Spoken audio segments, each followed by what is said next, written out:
They say it arrives only once every century. There is no schedule, no station, and no treks until the fog rolls in. It starts with a low, mournful whistle that vibrates in your chest, triggering a primal instinct to run. But for the lost, the desperate, and the weary, the ghost train looks like salvation. It isn't. It is a one-way ticket to a destination darker than death itself. Today, we're boarding the last train to hell, when a young traveler named Elena stepped aboard. She didn't realize she had exactly 3 hours to find the emergency brake, or become part of the engine's fuel forever. Buckle up, the doors are closing. The legend of the Centennial Express, or the Infernal Locomotive, dates back to the Industrial Revolution, but the stories appear across cultures.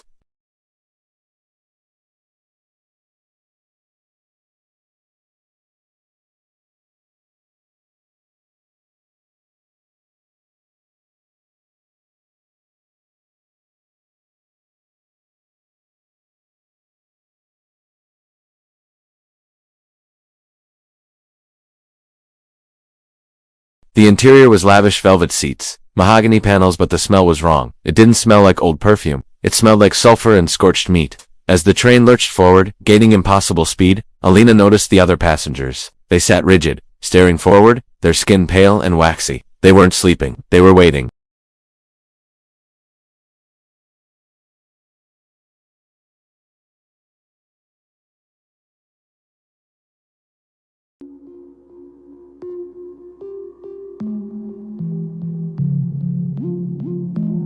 And then, the whistle.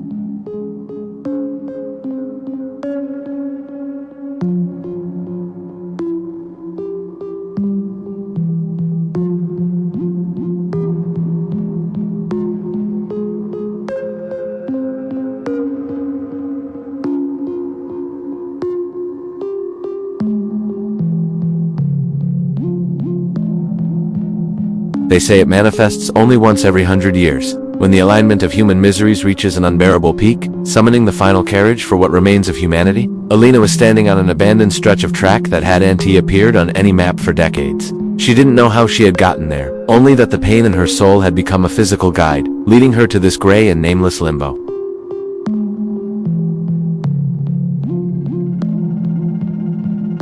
When the mist enveloped her, she felt a paradoxical relief. If the pain was finally going to end, let it be in a spectacular way.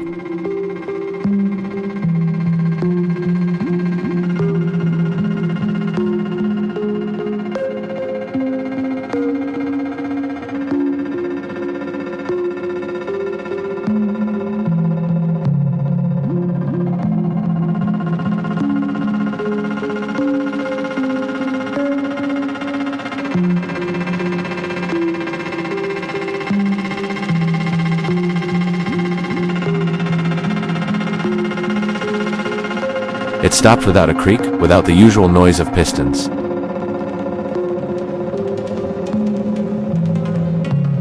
For Elena, in that final moment of calculated despair, the train was not a harbinger of condemnation. It was the promise. And when the doors, heavy and adorned with motifs of dead flowers and darkened bronze, opened with a damp, cavernous click, the temptation was irresistible. The darkness promised rest. She stepped up the stair. The interior of the first passenger car, however, was not the simple purgatory she had expected. It was a vision of decadent opulence. Once rich crimson velvet armchairs, now faded and stained by a liquid she preferred not to identify, lined up in pairs. The hardwood panels were carved with scenes of interrupted banquets and faces in silent agony. The air was heavy, saturated with the sickly sweet perfume of withered roses and old candle wax.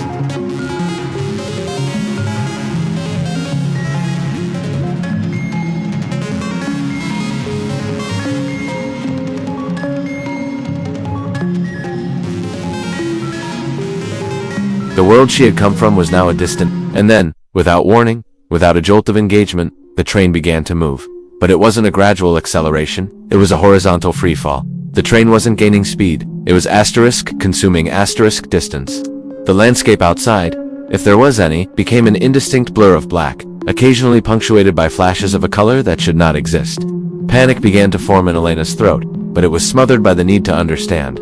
She wasn't alone. In the seats, scattered irregularly, were the other passengers. They were neither alive nor fresh corpses. They were shells. They were dressed in the elegance of past eras. A Victorian soldier with a saber sheathed across his lap, a 1920s flapper with opaque pearls, a Depression-era banker in a gray vest. All were motionless, seated in postures of infinite resignation, their eyes open and fixed, but empty. They seemed to be waiting not for an arrival, but for a dissolution. As Elena tried to absorb the petrified nature of her fellow travelers, her gaze fell upon the only piece of decoration that seemed actively hostile, a bronze wall clock, mounted above the communication door between the cars. It was a superbly crafted object, but the mechanism was perverted. The large hand, studded with dark rubies, moved backward, and in the center, beneath the distorted Roman numerals, was a small plaque engraved in archaic Latin that she managed to decipher. Asterisk tempus. Fugit said Reddit, ad nihilum asterisk. Time flies, but returns to nothing, and the time flying backward marked exactly 3 hours.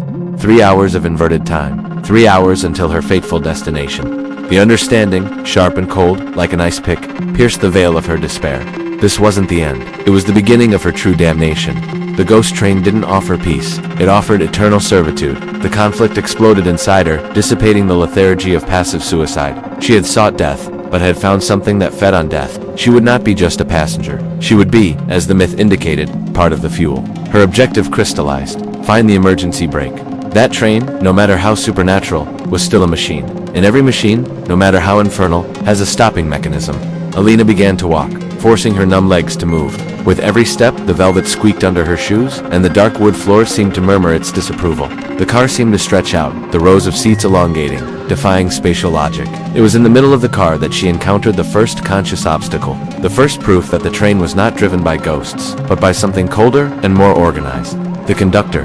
He did not move, he simply stood there, materialized between the armchairs, blocking the way to the next car. Tall, slender, and impeccably dressed in a Victorian-cut uniform made of a fabric that seemed to absorb all surrounding light. His face was long and pale, expressionless, except for the eyes pupils that were like two slits of blue fire, fixed on Elena with a clinical and patient appraisal. In his hands, he held a ticket-punching machine made of polished bronze, and on his lapel, a single white carnation that seemed strangely fresh. "Your ticket, Mrs. Voice," was a dry whisper like autumn leaves being dragged by a cold wind, but it had a volume that filled the entire space of the car, overshadowing the hypnotic rhythm of the wheels on tracks that now seemed non-existent. Elena searched her pockets in vain. I don't have a ticket." A cold and brief smile curved the conductor's lips. "Ah, but everyone has a ticket, miss. Yours was paid with the only currency we accept here. Lost hope. It's a one-way ticket. And as time is short, I must inspect your seat." He extended his pale hand. In it, floating an inch from the palm, was Elena's ticket. It wasn't paper. It was a thin slab of obsidian, dark and cold. Engraved on it was no geographical destination, but a birth date and an asterisk expiration asterisk date, which was presumably the moment when the clock would hit 0. The conductor punched the obsidian ticket with the bronze machine.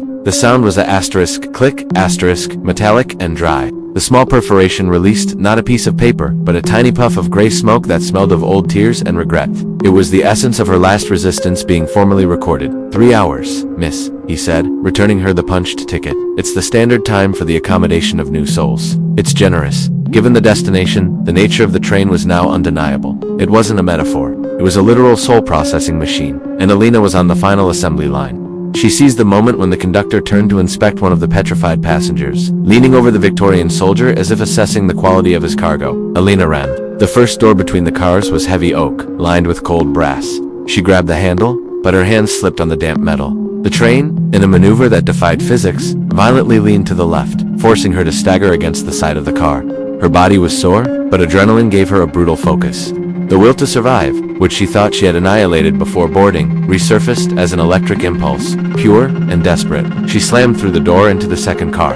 This one was smaller, narrower, and the amber light was dimmer, almost flickering. It was the dining car, but instead of tables and cutlery, there were strange, transparent containers, like giant fish tanks, empty. Only one of them contained something, a thick, dark liquid, slightly shimmering, that seemed to hold drowned stars.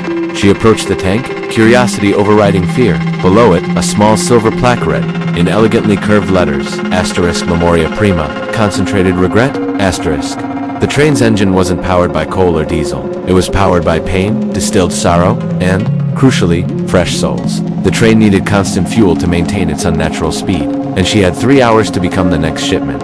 Behind her, she heard the dry voice of the conductor echo, though he was in the previous car. "There's no need to hurry, The emergency brake is well hidden. It's a riddle that takes centuries to solve, and the train likes to feed on those who try to run. The threat was clear, but the revelation filled her with cold determination. If the brake was a riddle, she had 3 hours to solve it. Looking up at the inverted clock above the communication door, 2 hours, 58 minutes, and 15 seconds. According to the lore, the train feeds on resignation. It takes those who have given up. To escape, Elena had to do the one thing the train's logic could unprocess. She had to fight. She remembered the conductor, the source of the train's authority. Racing toward the front of the train, fighting against a gravity that seemed to pull her backward, she reached the engine room. There was no coal in the furnace, only the burning memories of the passengers. The conductor stood there, his back to her. Tickets are non-refundable, a voice rasped inside her head. But Elena realized the paradox. She hadn't bought a ticket. She had accepted a ride, but she hadn't paid the price. Her will to live. She grabbed the emergency, lever scorching hot to the touch hand, pulled with every ounce of adrenaline-fueled strength she had. The screech of metal against reality was deafening. The train didn't stop, it shattered. Elena woke up in the ditch beside her broken-down car, the morning sun just cresting the hill. Her hands were blistered, burned in the shape of a lever handle. Was it a hallucination brought on by exhaustion, or a narrow escape from eternal damnation? The next time you see a train light in the fog where no tracks should be, don't wait for it to stop. Run. If you survived this story, hit that like button so the algorithm knows you're still alive. Subscribe and ring the bell, or you might miss the warning for the next arrival.